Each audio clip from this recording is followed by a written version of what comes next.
Hey everybody, this is our midterm exam study guide and a little corresponding video to go along with it, where I'm just going to try to explain in a bit more detail all of these main points and key terms that you'll need to know on the midterm exam from the chapters that we've read so far. So I'm going to jump right into it. I've got the midterm exam study guide here on the screen. The same one that's been posted on Cobra for this week's module. So let's jump right into it. Feel free to take notes while you're watching this video. Add those notes to your own midterm exam study guide. We will be taking this exam first thing at the start of class on Tuesday night, and it's worth 50 points. So starting with chapter 1, we started by defining public speaking. Public speaking is defined as one person preparing and delivering a talk for a group that listens. So pretty general, basic definition there. One person prepares and delivers a talk for a group that listens. Next thing we talked about was culture and how it relates to public speaking. So we defined cultures and co-cultures. So cultures, what are they? They're an integrated system of learned beliefs, values, attitudes, and behaviors. And they can include both visible and invisible elements. But the main thing you need to know is cultures are an integrated system of learned beliefs, values, attitudes, and behaviors. And then we talked about co-cultures, which are essentially subgroups within a culture that vary in some way. So our official definition there is groups who share many aspects of the dominant culture but diverge in some way. Next thing we talked about was cultural resources, what the book calls cultural resources, and those are those beliefs, attitudes, behaviors that make up culture. So understanding the difference between those three is important. Beliefs are simply ideas that we mentally accept as true or false. Attitudes are our predispositions, okay? So they're kind of ingrained in us. And our behaviors are the actions that we consider appropriate or normal. So beliefs are ideas we accept as true or false. Behaviors are actions we consider appropriate or normal, while attitudes are our predispositions. We talked about critical thinking and what it is. Critical thinking is obviously super crucial for, putting together speeches like this and figuring out the best way to inform or demonstrate or persuade the class on a certain topic.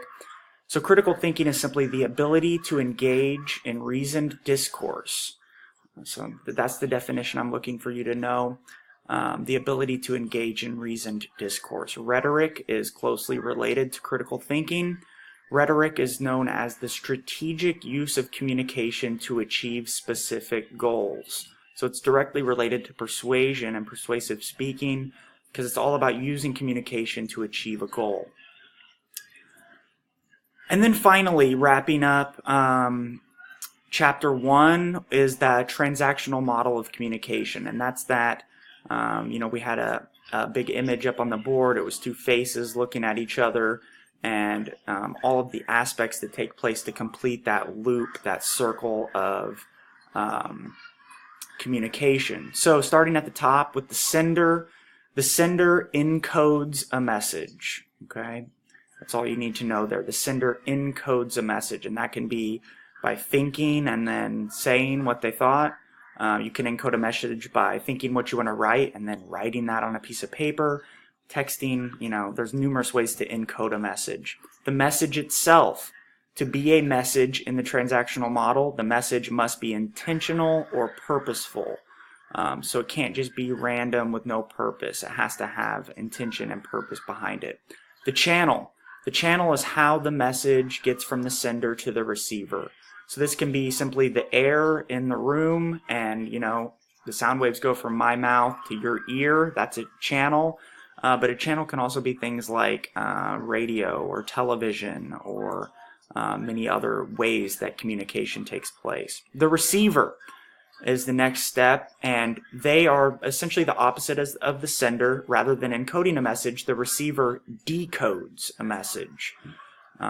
Finally, we get to the feedback portion. This is where feedback goes through a channel back to the sender, who adapts to it. sometimes this happens almost instantaneously. For instance, if I'm explaining something in class and everybody gives me a confused look, then, I'm going to adapt to that and probably try to explain it in more detail. And then finally, noise. Noise is anything that can interfere with the message or the reception of the message. Noise can be internal or external. That's chapter 1. All right, so moving on to chapter 2, starting with process versus performance anxiety. All you need to know is process anxiety is all about anxiety related to how to do something, so you're not sure about the process, and that's causing your anxiety. Whereas performance anxiety is all about the actual doing of it. The anxiety is coming from the thought of standing up and actually performing the speech. So process anxiety is all about the process and like how to construct the speech, the outline, etc. Performance is about just being anxious about standing up in front of the group and talking. Next, we talked about the 5 canons: invention, disposition, style, memory, and delivery. So the canon of invention, this is all about, choosing your topic, considering your audience, also known as audience analysis, and identifying your general purpose. And once again, a general purpose is very simple. Typically, it's 2 words. It could be to inform, to persuade, to demonstrate, to pay tribute, etc. That's going to be a general purpose, and that's all within the canon of invention. Next is the canon of disposition, which is essentially the canon of organization. So this includes, the introduction, the body, the conclusion, and breaking that stuff up in a clear way. So the introduction orients the audience to the topic. That's the main goal, okay? The body is where you explain and develop your main points. And finally, the conclusion is where you summarize and provide a sense of closure, okay? We also talked about connectives in that canon of disposition. Connectives are words or phrases that link ideas and help a speech to flow more smoothly. Next is the canon of style. All you need to know there is that the canon of style is all about proper use of language. So the canon of style deals with your language choice. And then finally, the canons of memory and delivery are pretty much what they sound like. Canon of memory is all about memorization. Canon of delivery is about the actual delivery or performance of your speech. Know that the type of delivery that we use is called extemporaneous delivery. That's what we're always using in our class. And what does it mean? It means delivery that's been outlined, prepared, and rehearsed in advance, but the specific wording is chosen during the speech. So what it means is you've outlined your speech, you've practiced it, you've rehearsed it, but you haven't memorized it word for word. There's a little bit of spontaneity in your word choice, all right? We then talked about 4 milestones of anxiety-producing events, including anticipation, confrontation, adaptation, and release. Know what those 4 are. So anticipation is the pre-speaking period. It's the time leading up to giving the speech. Confrontation is the beginning of the speech itself. Adaptation is completing the speech, so right at the end. And then finally, release is the period lasting 1 minute after the speech is over. Definitely the best of those 4 milestones. And then finally, visualization to wrap up chapter 2. A really important way to deal with, in my opinion, speaking anxiety and just to better prepare yourself. Visualization is imagining the speech proceeding successfully from beginning to end in your mind, okay? All right, moving forward with chapter 3, you can just skip over dialogue theory. I'm not going to have any questions on equality, empathy, or examination, but there will be some things on academic honesty. Particularly, I want you to know the different types of plagiarism and the differences between those.